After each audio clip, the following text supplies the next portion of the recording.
할렐루야. 네, 오늘은 영적인 기만이라는 제목으로 함께 말씀을 나누도록 하겠습니다.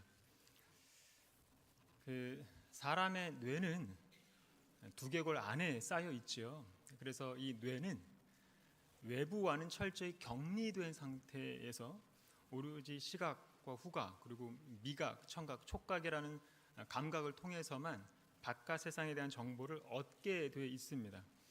한번 생각해 보시죠. 그렇다면 그런 5가지 감각만을 가지고 사람의 뇌는 어떻게 우리가 살아가는 이런 현실 세계를 이해하고 통찰해 나갈 수 있을까? 다시 말해서 고작 그 5가지 감각만을 가지고 어떻게 인류가 살아가는 이런 현실 세계를 구축할 수 있냐는 거죠. 그게 바로 과거의 경험 때문에 그런 겁니다. 사람의 뇌가 감각을 통해서 받아들인 정보를 판단할 때는 반드시 과거의 경험을 바탕으로 판단하게 마련이거든요. 그래서 사람의 뇌는 가끔씩 착각에 빠지는 겁니다. 과거의 경험과 진짜 현실 사이에서 충돌이 일어난다는 거죠. 예를 들면 똑같은 물체인데 그 물체의 그림자의 모양이나 내가 서 있는 위치에 따라서 달라 보이기도 하거든요. 그거를 착시 현상이라고 하잖아요. 그리고 똑같은 소리인데도 자기의 경험과 방향과 위치에 따라서 다르게 들리기도 하거든요. 예를 들어보죠. 영국의 한 과학자가 고무손 실험을 한 적이 있습니다. 우리도 잘 아는 거예요. 사람의 뇌가 얼마나 쉽게 착각을 일으킬 수 있는지를 소개하는 실험인데, 양손을 테이블 위에 올려놓습니다. 그런 다음 내 진짜 왼손 옆에 고무로 만든 가짜 손을 이제 올려놓는 거예요. 그리고 진짜 왼손과 고무손 사이에 칸막이를 세워둡니다. 그러니까 내 진짜 왼손이 보이지 않도록 칸막이로 막는 거죠. 그런 다음에 실험자가 등장을 해서 털을 가지고 고무손과 진짜 왼손을 번갈아 가면서 쓸어주는 겁니다. 그러면 나중에는 고무손에만 털을 쓸어줘도 사람의 뇌가 감각을 느끼게 된다는 거예요. 왜냐하면 내 눈이 보고 있으니까 고무손이 진짜 손인 것처럼 착각을 일으키게 된다는 거죠. 털이 고무손을 쓸어주고 있는 것을 내 눈이 계속 보기 때문에 내 뇌가 시각 정보만을 가지고 진짜 손으로 착각을 한다는 거예요. 쉽게 말해서 사람의 뇌는 신체가 느끼는 실제 감각보다는 눈으로 보는 것을 더 믿는 특징이 있다는 겁니다. 제가 말씀드리는 건 뭐냐면, 우리가 인식하는 지금 이 세상은 뇌의 착각 때문에 실제 모습과는 다를 수 있다는 사실인 거예요. 예를 들어서 플라시보 효과가 있죠.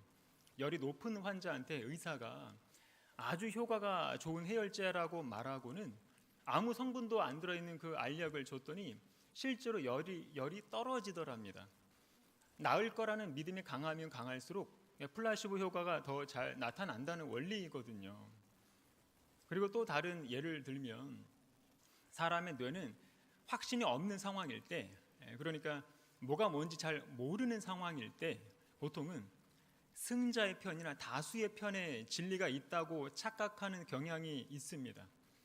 그래서 많은 사람들이 우르르 이제 몰려드는 데는 뭔가 이유가 있겠지 생각하고 나도 똑같이 동조하려고 한다는 거예요. 이거를 일찍이 잘 알았던 히틀러가 이런 말을 했습니다. 사람들이 스스로는 생각하려 들지 않고 남들이 생각해 주는 대로 받아들이기 때문에 집권자들 입장에서는 행운이다. 한마디로 잘못된 소수가 다수의 의견을 만들 수 있다는 것을 잘 보여주는 그런 단적인 예지요. 그래서 어쨌거나 이제 사람의 뇌는 정말 착각을 잘하고요. 실제와 가상을 잘 구분 못하고요. 진리와 거짓도 잘 구분 못하는 경우가 많습니다. 이거는 영적인 원리도 똑같거든요. 그렇기 때문에 우리는 나 자신을 신뢰하지 않는 것을 배우는 게 중요합니다. 나라는 존재는 육체를 입고 있기 때문에 항상 내 경험을 근거로 생각하고 이제 판단하게 마련이거든요. 그렇기 때문에 내 경험과 판단은 늘 불완전하고 한계가 있다는 전제를 일단 깔아놔야 입술로 죄를 짓는 것을 줄일 수 있는 겁니다. 그래서 성경도 줄기차게 판단하지 말라고 하는 거거든요. 로마서 2장 1절 말씀 우리 다 같이요. 자, 시작. 그러므로 남을 판단하는 사람은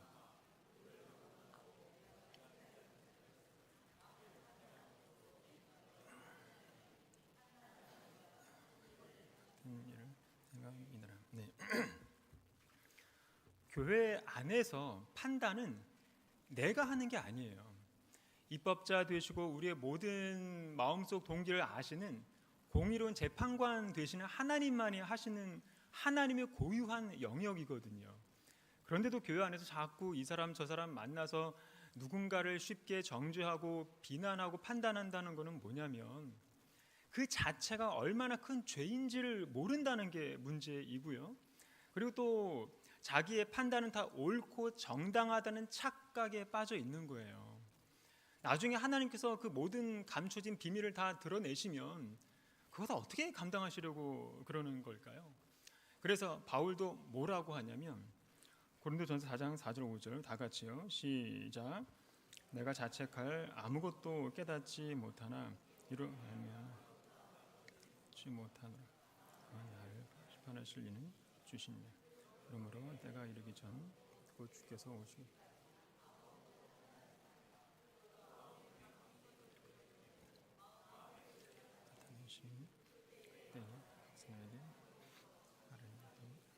칭찬이 있으리라.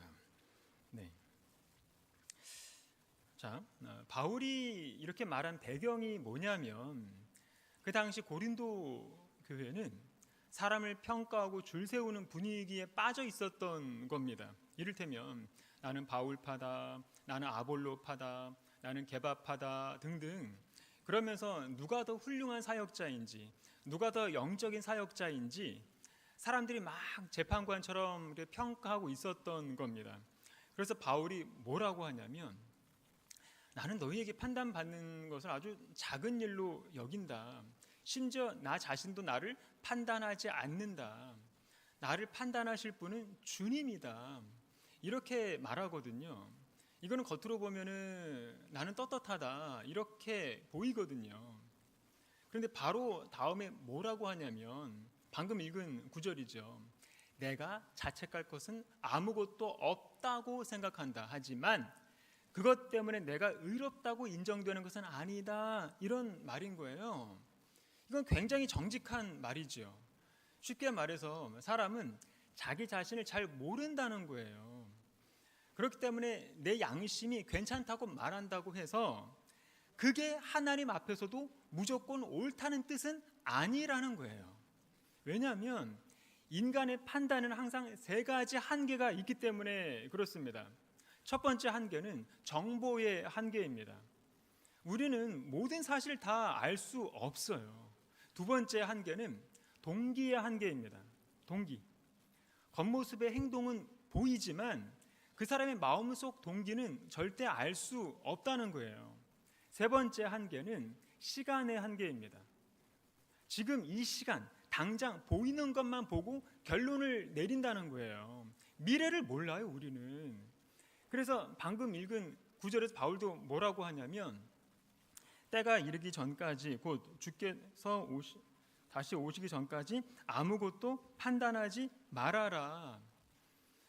그때가 되면 하나님께서 두 가지를 드러낸다고 하시잖아요. 뭐죠? 어둠에 감추인 것들. 이 말은 우리가 몰랐던 사실들. 그리고 또 하나는 마음의 뜻. 이 말은 사람의 마음속 동기를 말하는 겁니다. 나도 모르는 내 마음속 동기를 자꾸만 다른 사람들 통해서 들으면 그게 정확할 리가 있겠습니까? 그렇기 때문에 지금 시점에서 그 누구에 대한 최종 판단을 내리지 말라는 겁니다. 바울도. 그렇다고 또 오해하면 안 되는 게 뭐냐면 바울이 판단하지 말라고 하는 거는 그 사람의 가치관이나 성품이나 행실을 말하는 거지 그 사람의 가르침은 분별하라고 말한다는 거예요. 쉽게 말해서 사람의 가치나 동기나 스타일에 대해서 함부로 단정해서는 안 되지만 그 사람의 가르침이 성경에 맞는지에 대해서는 분별해야 된다는 겁니다. 바울은 이 차를 명확하게 구분하고 있거든요. 그렇기 때문에 우리도 일찍부터 말씀의 정확한 진리를 분별할 수 있어야 거짓에 속아 넘어가지 않게 되는 겁니다. 어릴 때부터 올바른 성경 진리로 인도함 받는 것이 중요한 이유가 여기에 있는 거죠. 사람이 말씀의 진리로 채워지지 않으면 사람은 자기 이성이나 경험 같은 그런 엉뚱한 걸로 자신을 채우게 돼 있습니다. 반드시. 그래서 자기 고정관념에 빠져서 자기 기준으로 남을 재단하고 판단하는 일을 습관적으로 이렇게 하게 돼 있는 거지요. 그렇기 때문에 우리는 모든 것을 예언의 말씀에 비추어서 분별할 줄 알아야 됩니다. 그래서 이사야도 뭐라고 하냐면 이사야 8장 20절 말씀 다 같이요. 시작. 마땅히 율법과 증거의 말씀을 따를지.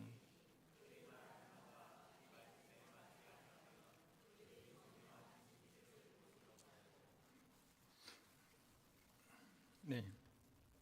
그래서 우리는 내가 알고 있는 현실과 실제 현실이 다를 수 있다는 것을 인정을 해야 됩니다.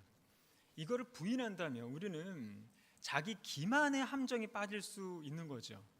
자기 기만에 빠진 사람이 왜 무섭냐면 자신뿐만 아니라 다른 사람들까지도 기만할 수 있기 때문에 그렇습니다. 의외로 많은 사람들이요, 나 자신은 주님의 뜻대로 살고 있고 또 아무 문제가 없다고 생각을 하는 사람들이 의외로 많습니다. 나의 뇌가 그렇게 착각하도록 만드는 거죠. 그래서 자기뿐만 아니라 자기가 속한 공동체를 어지럽히고도 그거를 자꾸만 정당화시키고 합리화시키는 죄를 반복해서 저지르는 게 다 그런 이유입니다. 그래서 성경도 뭐라고 하냐면 사람의 행위는 자기 눈에는 모두 옳게 보이나 주님께서는 그 마음을 꿰뚫어 보신다. 예를 들어서 죄를 설명을 해보죠. 죄는 처음에 어디에서 시작이 됐습니까? 천국에서 시작이 됐잖아요. 죄라는 게 있을 것 같지 않은 천국에서 정확히 말하면 하나님이 창조하신 그 선한 피조물의 타락에서 죄가 시작이 된 거거든요. 천사장이었던 루시퍼가 이제 반역을 일으켜서 전쟁이 일어났고 천사의 3분의 1 루시퍼한테 동조하는 바람에 천국에서 쫓겨났잖아요. 어떻게 피조물이 이런 반역을 일으킬 수 있었을까요? 어떻게 죄가 없을 것 같은 그런 깨끗하고 성결하고 순수한 그 천사들이 이런 죄를 기획할 수가 있었을까? 그래서 죄는 신비인 겁니다. 천사장이 도대체 뭐라고 했길래 천사의 3분의 1이 거기에 동조했을까요? 뭔지는 모르지만 어쨌거나 창조주 하나님을 비난하고 불신하는 그런 이간질의 말을 했을 거고 많은 천사들이 확인도 하지 않고 그냥 그 말을 믿어버린 거죠. 지금의 우리도 똑같습니다. 그래서 우리는 사람의 말을 무조건 신뢰하기보다 늘 하나님의 말씀으로 분별하는 습관을 배워야 됩니다. 왜냐하면 인간이라는 동물은 듣는 존재거든요. 그래서 처음에 사탄도 행동으로 유혹하기 전에 먼저 하와에게 이게 말을 걸었던 겁니다. 그렇기 때문에 사람은 어떤 말을 반복적으로 듣고 또 그 말에 대해서 의미를 부여하게 되면 사람은 강한 믿음이 생겨버리게 됩니다. 그래서 가장 조심해야 될 존재가 바로 언어를 가진 사람인 거예요. 그래서 성경도 뭐라고 합니까? 만물보다 더 거짓되고 아주 썩은 것은 사람의 마음이니 누가 그 속을 알 수 있습니까? 그래서 바울도 뭐라고 하냐면 너희는 이 세대 사람을 본받지 말고 오직 하나님의 선하신 뜻이 무엇인지 분별하도록 말하는 겁니다. 오늘 본문에도 보면 예수님을 이제 거부한 그 유대 지도자들을 봐도 쉽게 알 수가 있는데 사내들인 공회에 모인 모든 유대 지도자들이 전부 예수님을 거부한 건 아닙니다. 어떤 지도자들은 예수가 진짜로 하나님의 아들이라고 생각한 사람도 있었고 또 아니라고 말하는 사람도 있어서 막 쟁론이 막 되었던 거예요.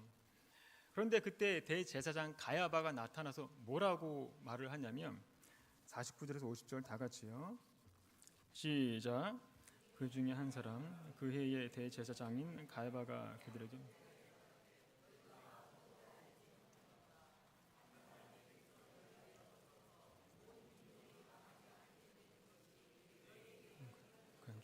여기까지 아니었는데 했으니 쉽게 말해서 예수가 비록 무죄할지라도 유대 민족을 위해서 죽어야 된다는 겁니다. 어떻게 보면 유대인들 입장에서는 예수는 성가신 존재였지요. 그래서 기득권 세력이 약화되는 것보다는 그냥 다수를 위해서 예수 한 사람을 희생시키는 게 너희에게 더 유익하다 이거예요. 겉으로 보면 굉장히 합리적인 판단이죠.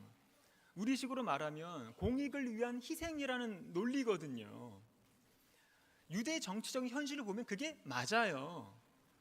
자신들의 권력을 유지하고 유대 공동체의 그 안정이라는 그 측면에서 보면 가야바의 논리가 다 맞습니다.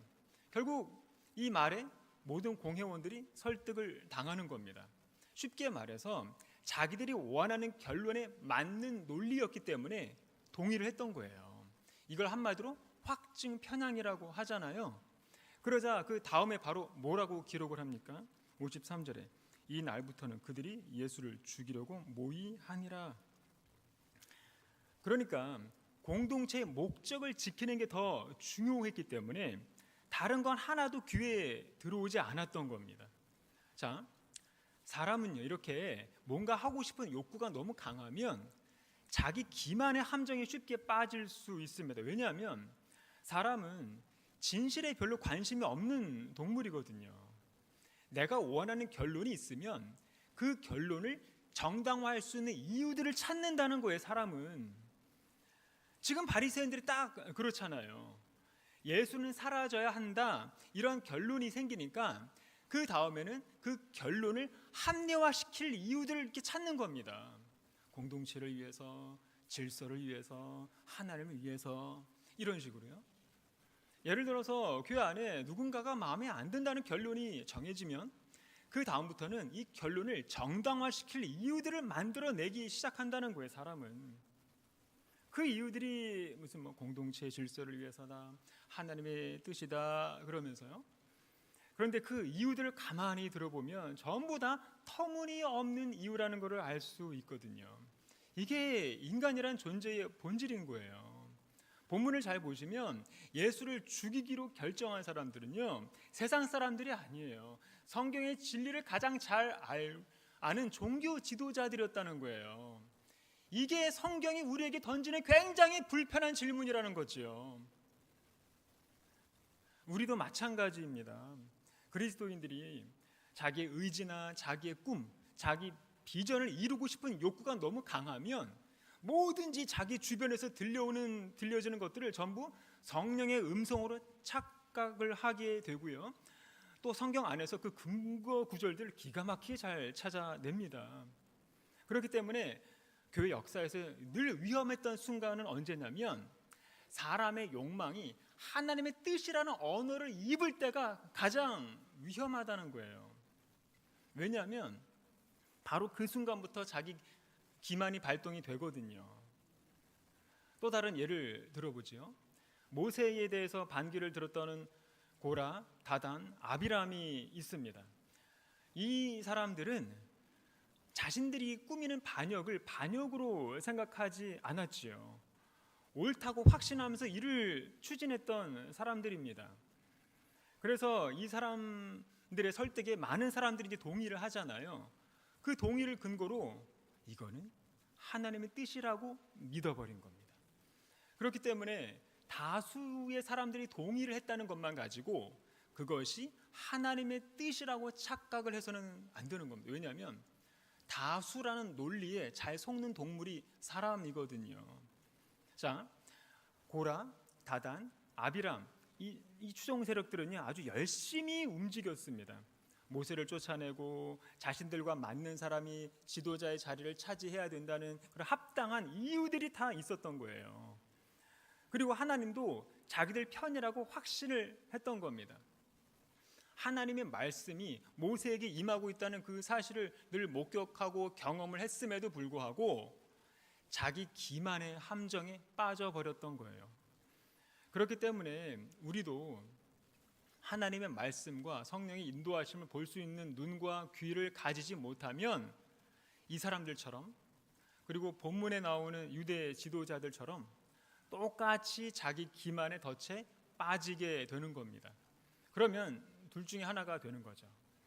반역자들 편에 서서 열렬하게 지지하는 사람이 되거나, 아니면 비겁한 침묵을 지키는 무리 속에서 눈치만 보는 사람이 되는 겁니다. 또 다른 예를 들어보죠. 가룟 유다가 있습니다. 가룟 유다는 어떤 사람이었습니까? 예수님으로부터 직접 선택된 사도였고요. 날마다 회당에서 그리고 바닷가에서 선포되는 그 예수님의 말씀에 흠뻑 빠지면서 그분의 가르침을 신봉했던 사람이었죠. 그리고 각 마을과 촌락에서 그 몰려드는 수많은 병자들과 못 걷는 사람들과 맹인들과 그 귀신 들린 사람들이 고침을 받고 죽은 자가 살아나는 그런 큰 기적들을 직접 목격했던 사람입니다. 게다가 유다는 몸소 예수님의 그 능력을 체험까지 했던 사람입니다. 그래서 늘 가까이에서 예수님을 사랑하고 예수님과 함께 있기를 간절히 사모했던 사람이 바로 가룟 유다였죠. 그리고 예수님도 유다를 늘 가까이에 두고 사역을 하셨고요. 유다에게 전도 사역도 맡기셨고 귀신을 쫓아내고 병자를 고칠 수 있는 그런 능력도 부여해 주셨습니다. 그리고 유다는 같은 그 동료 제자들로부터 존경을 받았던 인물이었고요. 그리고 그 동료들에게 상당한 그 영향력을 끼칠 수 있는 그런 위치였던 것을 알 수 있습니다. 그러다 보니 유다는 자기 자질에 대해서 스스로 높이 평가하기 시작합니다. 그런데 문제는 바로 여기에서 발생을 합니다. 유다는 동료 제자들의 그 능력과 그 은사를 열등하게 비교하기 시작하는 거예요. 동료 제자들에 대해서 이제 판단을 많이 하다 보니 동료들과 의견 충돌도 이제 잦아지게 됩니다. 그렇기 때문에 이간질과 판단은 반드시 공동체의 분열을 가져오고요. 절대 하나 되게 하지 못한다는 것을 우리도 알아야 됩니다. 자, 유다는 자기가 품고 있는 그 큰 뜻에 비해서 자기 동료들의 생각은 너무 보잘것없어 보였던 거예요. 그리고 유다는 자기가 품고 있는 그 큰 뜻을 스승도 인정해 주실 거라고 착각을 했던 겁니다. 그래서 유다는 자기의 대의에 갇혀서 모든 것을 비판하는 것을 정당화했던 겁니다. 예수님 바로 옆에서 사역을 했으면서도 예수님의 뜻이 뭔지도 몰랐고요. 그래서 끝까지 자기의 뜻만을 주장하다가 결국은 스스로 실족을 해서는 자살하기에 이르렀던 겁니다. 이게 바로 우리가 쉽게 저지를 수 있는 자기 기만인 거예요. 계속 자기 자신한테 속고 있다는 것을 본인만 모르는 겁니다. 마찬가지로 우리 주변에도 내 생각과 하나님의 생각이 같을 거라는 착각이 얼마나 많은지 모릅니다. 그래서 내 사역은 옳기 때문에 나와 결을 같이 하지 않는 사람들을 보면 무조건 틀렸다라고 비판하고 보는 겁니다. 이렇게 나 한 사람의 이런 착각 때문에 얼마나 많은 이 시대의 교회들이 분열에 빠지고 있는지 모릅니다. 이 외에도 성경에는 스스로 자기 기만에 빠진 사람들의 기록이 많이 있습니다. 그래서 사도 바울도 뭐라고 말을 하냐면 고린도전서 3장 13절 8절 다 같이요. 시작. 아무도 자신을 속이지 말라.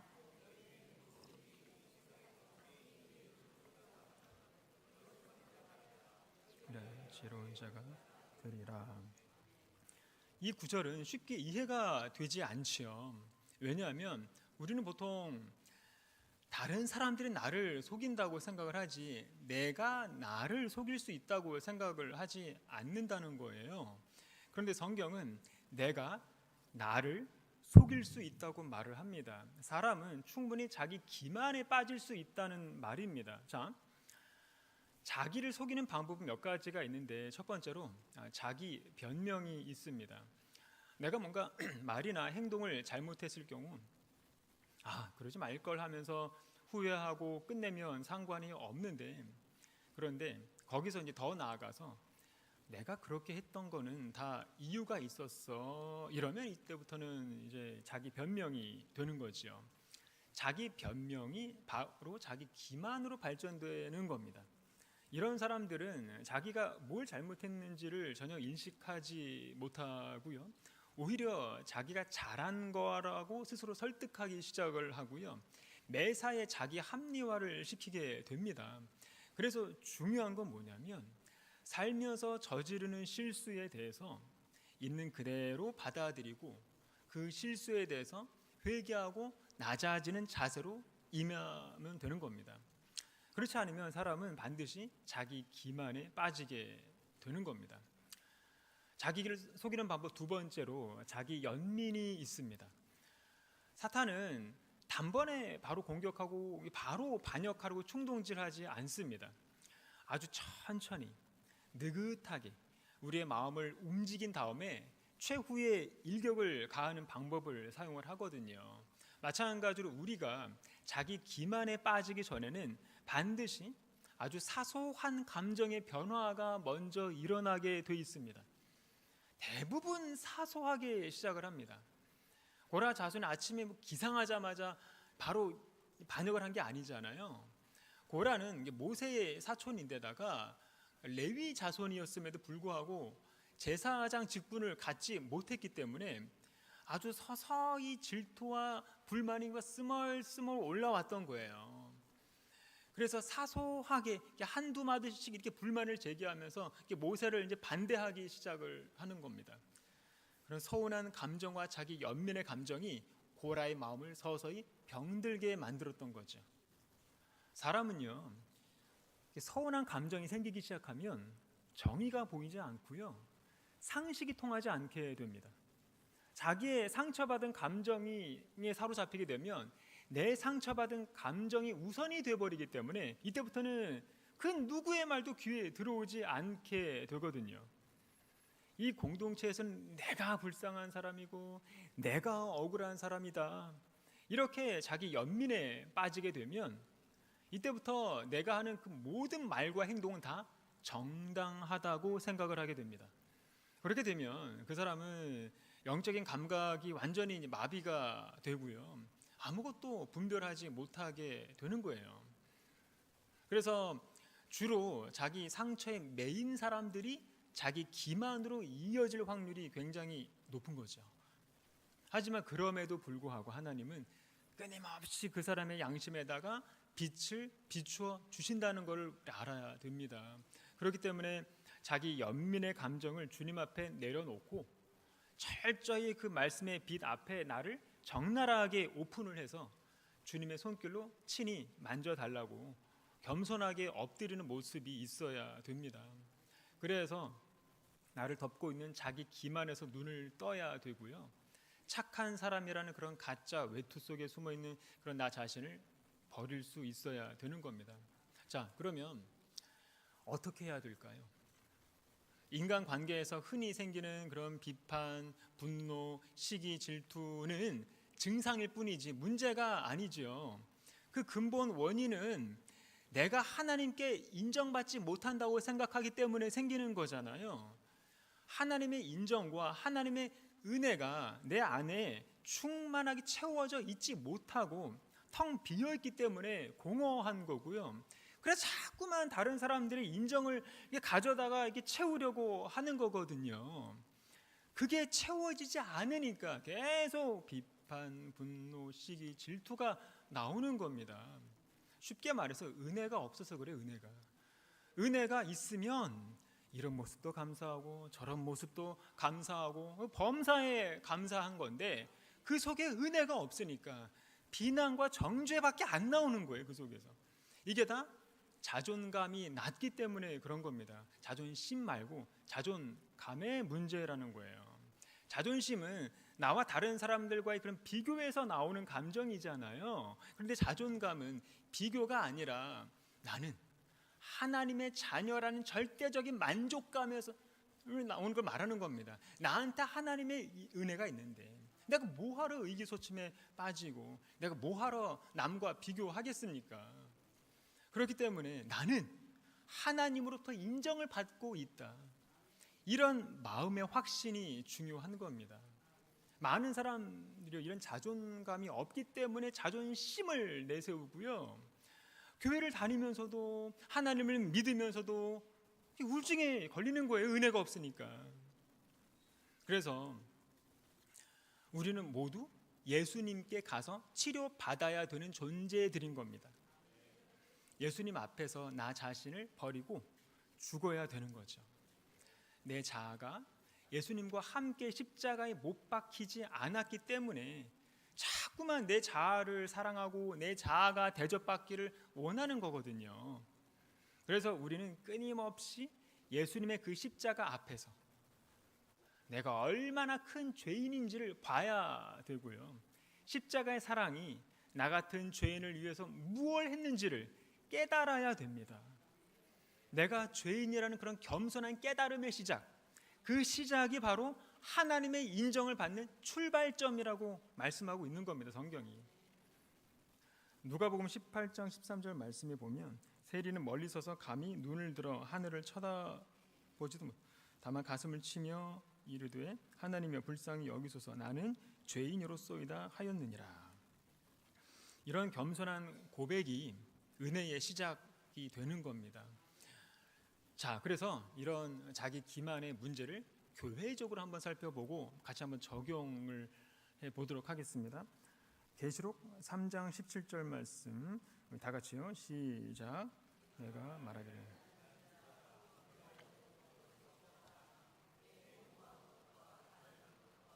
하는 것과 가난한 것을 알지 못하는도다. 오늘날 많은 교회들이 라오디게아 교회의 모습과 비슷한 위험에 빠질 수 있습니다. 지금 적지 않은 교회마다 많은 문제가 있음에도 불구하고 자신들의 부족함을 알지 못한다는 겁니다. 성경에서 지적하는 가장 위험한 상태는 뭐냐면 죄를 짓는 상태가 아니라 죄를 깨닫지 못하는 상태거든요. 다 괜찮다고 착각하는 그런 영적인 기만이 제일 위험하다고 할 수 있는 거죠. 그래서 예수님도 바리새인들에게 뭐라고 하십니까? 너희가 맹인이 되었더라면 죄가 없으려니와 본다고 하니 너희 죄가 그대로 있느니라. 그러니까 보지 못하는 것보다 본다고 착각하는 것, 볼 수 있다고 스스로 속이는 것, 이게 더 위험하다는 거예요. 이게 바로 라오디게아의 문제라는 거죠. 우리도 마찬가지입니다.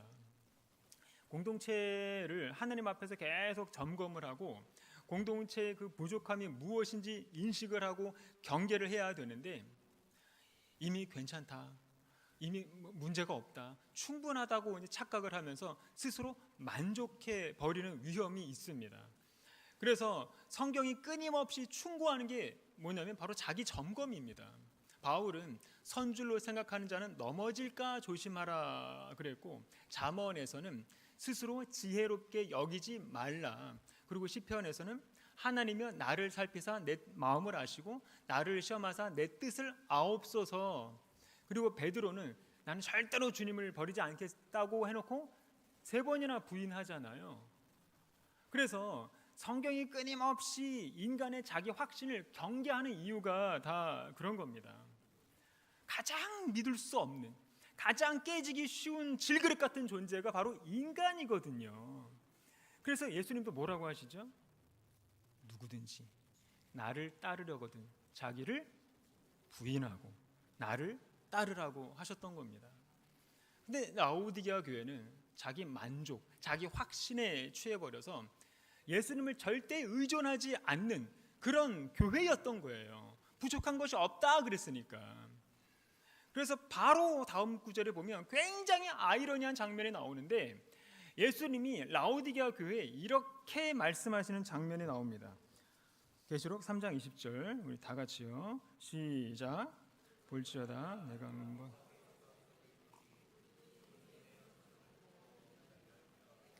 들어가 그와 더불어 먹고 그는 나와 더불어 먹으리라. 뭔가 이상한 장면 못 느끼십니까? 교회 안에 계셔야 할 예수님이 지금 교회 밖에 서 계시는 장면이거든요.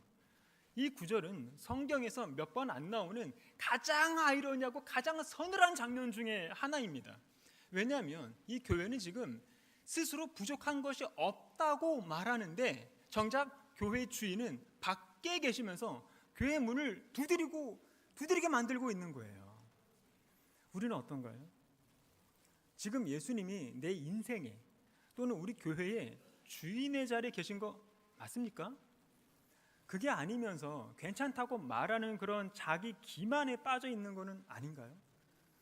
야고보 사도도 비슷한 말을 하는데 야고보서 1장 26절 다 같이요. 시작. 누구든지 스스로 경건하다 생각하며 자기 혀를 재갈 물리지 아니하고 자기 마음을 속이면 이 사람의 경건은 헛것이라. 여기서도 문제의 시작이 어디냐면 스스로예요. 스스로 생각하는 데서 문제가 시작이 된다는 걸 지적하는 겁니다. 바울이 말한 선줄로 생각하는 자와 똑같습니다. 둘 다 자기 인식의 착각을 말하고 있는 겁니다. 그래서 라오디게아 교회, 고린도 교회, 그리고 야고보가 말한 이 본문까지 모두 같은 메시지라는 거예요. 그게 뭐냐면 사람이 가장 위험한 때는 죄를 지은 때가 아니라 스스로 괜찮다고 생각할 때다라는 거예요. 그러니까 지금 야고보는 경건의 부족을 지적하는 게 아니라 경건의 착각을 지적하는 겁니다. 그 착각의 원인이 지금 뭐라고 말을 하고 있죠? 혀라는 거예요. 혀. 말로 자기 마음을 속인다는 겁니다. 쉽게 말해서 그 사람이 하는 말을 보면 그 사람이 경건이 진짜인지 가짜인지를 알 수 있다는 얘기인 겁니다. 그래서 예수님도 뭐라고 하시죠? 사람이 무슨 무익한 말을 하든지 심판날에 이에 대하여 신문을 받으리니 내 말로 의롭다함을 받고 내 말로 정죄함을 받으리라. 그리고 야고보도 뭐라고 합니까? 혀를 재갈 먹이지 아니하고 자기 마음을 속이면 이 사람의 경건은 헛것이라. 그러니까 사람이 겉으로 아무리 경건해 보여도 말이 절제되지 않고 자기 기만에 빠져 있으면 그 신앙은 실체 없는 신앙이라는 거예요. 헛것이라고 했으니까. 한마디로 가장 위험한 신앙은 불신앙이 아니라 경건하다고 말로 스스로 속이는 그런 신앙이란 얘기입니다. 말씀을 맺겠습니다. 혹시 트루먼 쇼라는 영화를 보신 적이 있으신가요? 그 영화의 주인공이 트루먼입니다. 트루먼은 평범한 그 도시에서 평범하게 살아가는 사람으로 나옵니다. 직장도 있고 친구도 있고 아내도 있고 매일 같은 길로 출근하면서 평범한 인생을 살아가고 있습니다. 그런데 어느 날부터 이상한 일들이 조금씩 일어나기 시작을 하는 거예요. 하늘에서 막 조명이 떨어지고 라디오 위에서는 자기의 동선이 실시간으로 방송이 되고 그러다가 트루먼은 결국 충격적인 사실을 알게 됩니다. 그게 뭐냐면 자기가 살고 있는 세상이 진짜가 아니라 전부 거대한 그 TV 세트장이었다는 사실. 그리고 더 충격적인 사실은 자기가 지금까지 믿고 의지했던 사람들, 가족, 친구들, 이웃들까지 전부 진짜가 아니라 배우들이었다는 거예요. 평생 진짜 현실 속에서 살고 있다고 믿었는데 알고 보니 모든 게 다 연출된 세상이었던 거죠. 그리고 영화의 그 마지막 장면에서 트루먼이 배를 타고 이제 바다를 지나다가 하늘 끝에 이제 부딪힙니다. 알고 보니 그 하늘도 진짜 하늘이 아니라 벽에 그려진 하늘이었던 거예요. 그리고 그 벽에 그 작은 문 하나가 있습니다. 그 문을 열고 나가면 비로소 이제 진짜 세상으로 나갈 수 있는 거죠. 그때 제작자가 트루먼에게 말합니다. 그냥 여기서 살아도 돼. 진짜 세상보다 여기가 더 안전해. 이 말이 굉장히 의미심장하죠. 솔직히 진짜 현실은 고통스럽기 때문에 계속 지금처럼 가짜 현실을 진짜처럼 스스로 믿고 사는 게 편하고 행복할 수도 있거든요. 그런데 트루먼은 그 문 앞에서 잠시 멈추더니 결국 그 문을 열고 나가버리죠. 왜냐하면 아무리 진짜 현실이 고통스럽더라도 그곳에는 진실이 있기 때문인 겁니다. 성경에 라우디게아 교회가 바로 그런 교회라는 거죠. 이 교회가 뭐라고 말합니까? 나는 부자야. 부족한 것이 없어. 그런데 예수님은 말씀하시죠. 너가 살고 있는 세계는 가짜야. 너는 진짜라고 스스로를 속이고 있어. 너의 진짜 모습은 가난하고 눈 멀고 벌거벗었다. 이게 무슨 말입니까? 라우디게아 교회는 실제로는 영적인 착각 속에 살고 있었다는 얘기인 거예요. 그 결정적인 근거가 뭐죠? 바로 교회 문 밖에 서 계신 예수님인 거예요. 그렇기 때문에 우리도 스스로 질문할 수 있어야 됩니다. 나는, 내 가정은, 우리 교회는 예수님이 없어도 충분한가? 그런 다음에 문을 열어야 됩니다. 그리고 이런 고백이 나와야 되는 거죠. 나는 스스로 괜찮다고 착각했습니다. 내가 내 마음을 속였습니다. 예수님, 내 안에 들어오셔서 나의 주인이 되어 주십시오. 알아야 될 것은 뭐냐면 우리는 완벽한 사람들이 아닙니다. 예수님이 필요한 죄인이라는 거예요. 이 고백이 은혜의 시작인 거고 영적인 기만에서 깨어나는 순간이 되는 겁니다. 그래서 우리 안에 예수님으로 충만하고 십자가로 충만한 저와 여러분이 되시기를 바라겠습니다. 기도하겠습니다.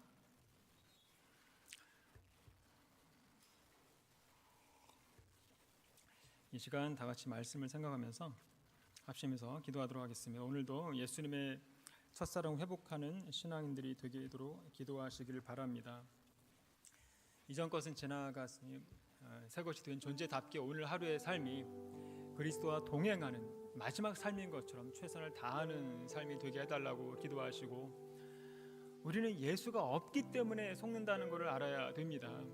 예수가 없기 때문에 남을 속이고 나도 속이고, 예수가 없기 때문에 자꾸만 세상에 존재하는 곧 사라질 것들만 가지고 나를 치장하려고 하고, 그렇기 때문에 반복해서 시험에 걸린다는 것을 알고 오늘 나의 자아를 십자가에 못 박고 예수로 충만케 해달라고 다 같이 주여 한번 외치고 기도하겠습니다.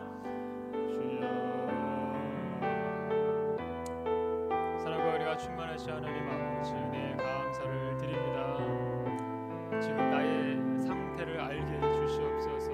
예수가 없기 때문에 세상을 피난처 삼아 살았던 것은 아닌지, 예수가 없는 나의 상태, 아프고 병들 수밖에 없는 그런 상태인 것을 깨달아 알게 해주시옵소서.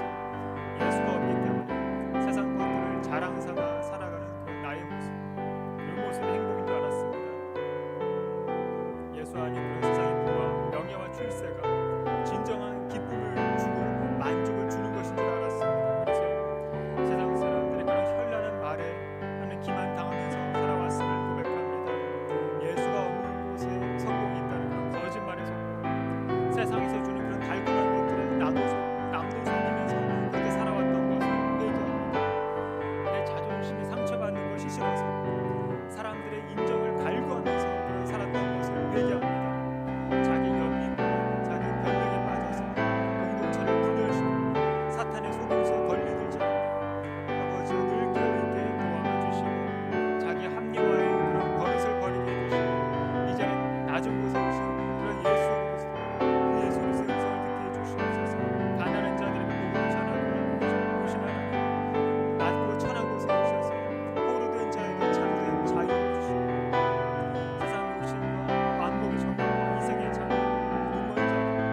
사랑과 은혜가 충만하신 하나님, 은혜에 감사를 드립니다. 이 시간 성령을 간구하면서 전심으로 기도한 주의 백성들의 기도를 들어주시고 기만으로 가득한 이 세상 속에서 우리는 더 거룩하게 구별된 마음으로 하나님의 선하시고 온전하신 뜻을 분별해 나가는 삶을 통해서 세상의 빛과 소금의 사명을 다하도록 도와주시옵소서. 오늘도 우리의 기도의 제목이 예수를 닮는 것이 되게 해주시고 예수의 형상을 입는 하루가 되게 해주시옵소서. 겸손하신 예수, 온유하신 예수, 그 긍휼이 풍성하신 예수, 위로의 근원이신 예수, 우리의 구주 예수님을 닮는 것이 우리의 삶의 목적이 되게 해주시옵소서. 우리의 믿음의 근거는 오직 예수 그리스도의 보혈에 있음을 기억하고 날마다 주 예수와 동행하는 삶, 찬송하는 삶이 끊어지지 않게 해주시옵소서. 오늘도 예수의 이름만을 의지하면서 예배 자리에 나온 모든 영혼들을 기억해 주시고 이들이 모이는 곳마다 예수의 흔적이 나타나게 해주시옵소서. 감사드리며 거룩하신 예수님의 이름으로 기도드립니다.